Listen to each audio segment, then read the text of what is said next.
Hey guys, welcome back to our channel samayalkudil. இன்னைக்கு நம்ம என்ன பார்க்க போறோம்னா வெங்காயம் தக்காளி இல்லாம prawn roast எப்படி செய்யறதுன்னு பார்க்க போறோம். அதுக்கு முன்னாடி நீங்க இன்னும் எங்க சேனலை subscribe பண்ணலனா மறக்காம subscribe பண்ணிருங்க. இந்த வீடியோவை skip பண்ணாம ஃபுல்லா பாருங்க. ஒரு பவுல்ல 1/2 கிலோ prawn, 1/4 டீஸ்பூன் மஞ்சள் தூள், 2 டேபிள்ஸ்பூன் குழம்பு மிளகாய் தூள், தேவையான அளவு உப்பு, 2 டேபிள்ஸ்பூன் லெமன் ஜூஸ் சேர்த்து நல்லா மிக்ஸ் பண்ணிரலாம்.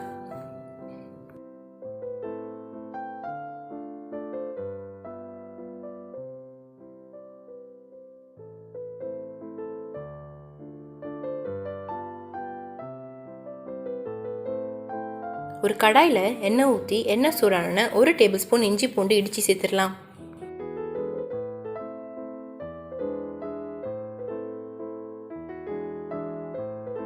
இது நல்லா ப்ரௌன் ஆன நம்ம மசாலா போட்டு மிக்ஸ் பண்ணி வச்சிருக்க ப்ரானை இதோட சேர்த்துடலாம்.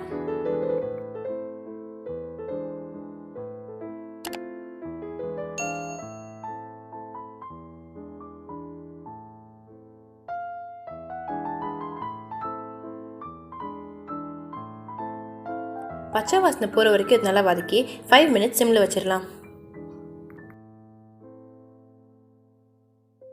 5 மினிட்ஸ் கழிச்சு இதில் தண்ணி விட்டுரும். இதில் தண்ணி நம்ம எதுவும் சேர்க்க வேணாம். இறால இருக்க தண்ணியிலேயே சிம்மில் வச்சு நம்ம குக் பண்ணிடலாம்.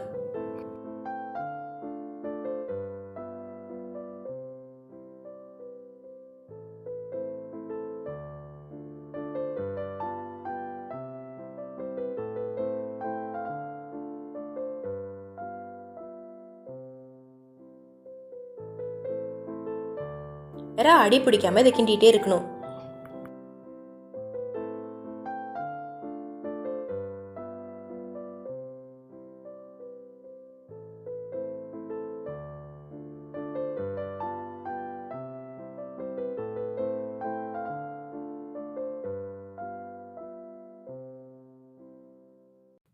இதே மாதிரி நல்லா ரோஸ்ட் ஆனு எடுத்துடலாம். இப்போ நம்மளோட ப்ரான் ரோஸ்ட் ரெடி. இதை ட்ரை பண்ணி பார்த்துட்டு டேஸ்ட் எப்படி இருக்குன்னு கமெண்ட் செக்ஷனில் சொல்லுங்கள். உங்களுக்கு இந்த வீடியோ பிடிச்சிருந்தா please to like, share and subscribe. Thank you for வாட்சிங்.